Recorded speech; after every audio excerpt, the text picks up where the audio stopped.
Bienvenidos de nuevo a Al Amparo de María Santísima, donde exploramos cuestiones profundas de la fe. En este episodio nos adentraremos en un tema que ha generado debate sobre todo en el último siglo. ¿Jesús murió en una cruz o en un madero vertical? Acompáñenos en este viaje mientras examinamos las evidencias históricas y teológicas detrás de esta pregunta.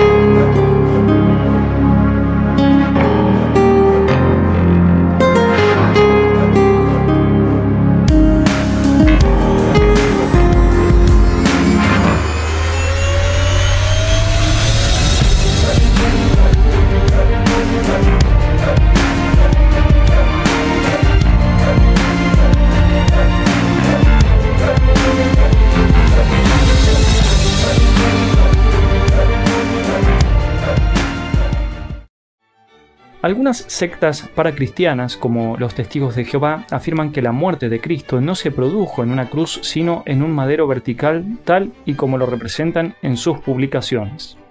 ¿Qué podemos decir al respecto? ¿Cómo llegan a esta conclusión? A partir de una traducción de la palabra griega stauros, la cual en prácticamente todas las Biblias se traduce como cruz, pero los Testigos de Jehová dicen que stauros se refiere a un poste vertical o madero, en lugar de una cruz tradicional. A este respecto, podemos precisar que el significado de la palabra stauros puede referirse tanto a una simple estaca vertical, una cruz en forma de T, una cruz en forma de X o una cruz latina como la que conocemos. Habiendo tantas variantes, en el caso de la muerte de Jesucristo, ¿cómo sabemos cuál fue el elemento, o mejor dicho, qué forma tenía? Veamos qué nos dice la Sagrada Escritura. ¿La palabra cruz y la palabra madero aparecen ambas? Sí. Veamos este asunto. En el Nuevo Testamento, 5 veces se indica que Jesús murió en un madero. El término griego utilizado en estos 5 textos es xilon, y significa árbol, madera, vara, garrote, palo u otro artículo de madera. Lo que podemos concluir es que la palabra xilon designa al material del que está hecho el elemento y no a la forma que éste tiene. Los 5 pasajes que utilizan la palabra xilon, traducida como madero, son Hechos capítulo 5, versículo 30, que dice: El Dios de nuestros padres ha resucitado a Jesús, al que vosotros matasteis colgándolo de un madero. Hechos 10:39. Y nosotros somos testigos de todo lo que hizo en la región de los judíos y en Jerusalén, de cómo le dieron muerte colgándolo de un madero. Hechos 13:29. Cuando cumplieron todo lo que sobre él estaba escrito, le bajaron del madero y lo pusieron en el sepulcro. Gálatas 3:13. Cristo nos rescató de la maldición de la ley, haciéndose maldición por nosotros, pues está escrito: maldito todo el que esté colgado de un madero. Primera de Pedro 2:24. Subiendo al madero, él mismo llevó nuestros pecados en su cuerpo, para que muertos a los pecados vivamos para la justicia, y por sus llagas fuisteis sanados. Por otro lado, la palabra stauros aparece 29 veces en el Nuevo Testamento. Con todo esto, ¿cómo podemos saber qué significado de la palabra stauros sería la correcta? Analicemos algunos textos que nos dan luz a este respecto. Mateo 27:37 dice: Sobre su cabeza pusieron por escrito la causa de su condena. Este es Jesús, el Rey de los judíos. Aquí la palabra griega utilizada es épano, que se traduce como sobre. La frase pusieron sobre su cabeza indica que el cartel fue colocado encima de la cabeza de Jesús. Este versículo se refiere al momento de la crucifixión de Jesús, donde tradicionalmente se colocaban letreros que indicaban el crimen o la acusación de la persona crucificada. Teniendo esto presente, surge la siguiente pregunta: ¿el cartel podría haber estado sobre las manos de Jesús si la muerte fue en un madero vertical en lugar de una cruz?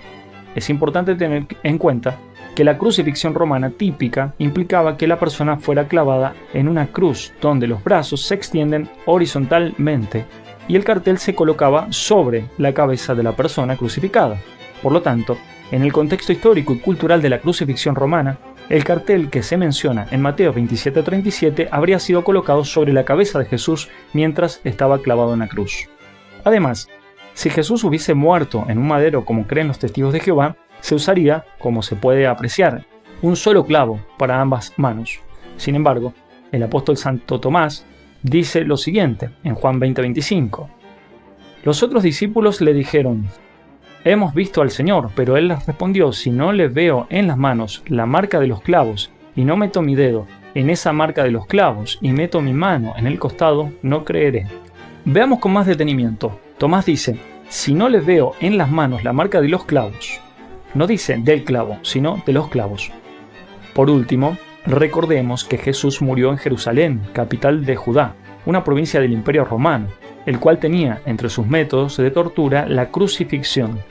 Historiadores antiguos como Tácito, Cicerón o Flavio Josefo, incluso Cayo Suetonio, mencionaron casos de crucifixión en el Imperio Romano. Que Cristo muriera en una cruz era lo más normal de su época. Veamos ahora la cuestión de la cruz en el cristianismo. Muchas veces se nos pregunta: ¿por qué llevas colgado del cuello el objeto que mató a Jesucristo? De esta manera muchos protestantes cuestionan a los católicos por usar crucifijos. El primer punto que debemos aclarar es que Cristo fue libremente a la muerte. Nadie le quitó la vida, Él la entregó voluntariamente por la salvación de la humanidad. Así lo aclara nuestro Señor mismo. En Juan capítulo 10, versículos 17 y 18 nos dice: «Por eso me ama el Padre, porque doy mi vida para tomarla de nuevo. Nadie me la quita, sino que yo la doy libremente. Tengo potestad para darla y tengo potestad para recuperarla. Este es el mandato que he recibido de mi Padre».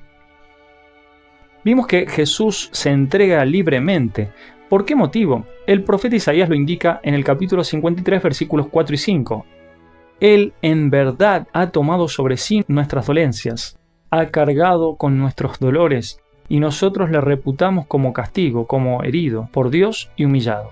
Fue traspasado por nuestros pecados, quebrantado por nuestras culpas. El castigo causa de nuestra paz cayó sobre él. De lo expuesto, podemos concluir que lo que realmente condujo a la muerte a Jesucristo fueron nuestros pecados. Los verdaderos culpables de su muerte somos nosotros, pecadores, no la cruz. La cruz fue el instrumento utilizado por los romanos para ejecutar a los criminales, pero no es el objeto en sí mismo, sino la causa subyacente, la culpable de la muerte. Como enseña el profeta Isaías, fueron nuestras rebeliones, nuestros pecados, los que llevaron a Jesucristo a la muerte. Fue necesario que muriera para que pudiéramos ser sanados y encontrar paz. Por lo tanto, la cruz se convierte en la puerta hacia la gloria, el instrumento de salvación para toda la humanidad. Jesucristo mismo expresa en Juan capítulo 12, versículos 23 y 24 lo siguiente: Jesús les contestó: «Ha llegado la hora de que sea glorificado el Hijo del Hombre. En verdad os digo, que si el grano de trigo no muere al caer en tierra queda infecundo, pero si muere produce mucho fruto». Por eso, para nosotros los católicos la cruz se ha convertido en poder de Dios, tal y como lo ha expresado San Pablo en 1 Corintios capítulo 1 versículo 18, donde dice: «Porque el mensaje de la cruz es necedad para los que se pierden, pero para los que se salvan, para nosotros es fuerza de Dios».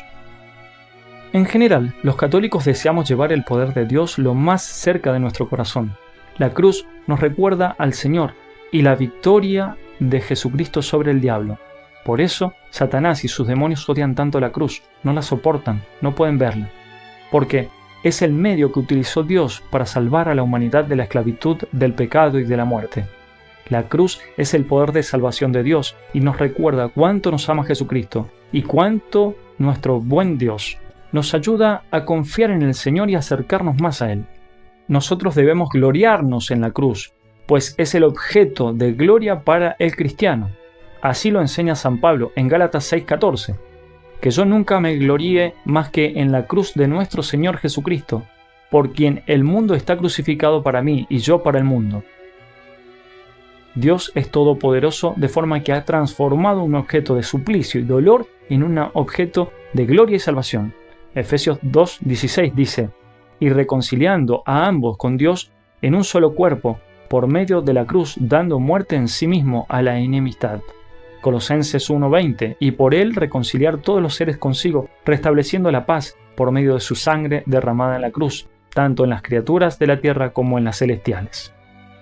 Así, la cruz en el Nuevo Testamento se convierte en tránsito y camino hacia la felicidad eterna, es decir, la salvación.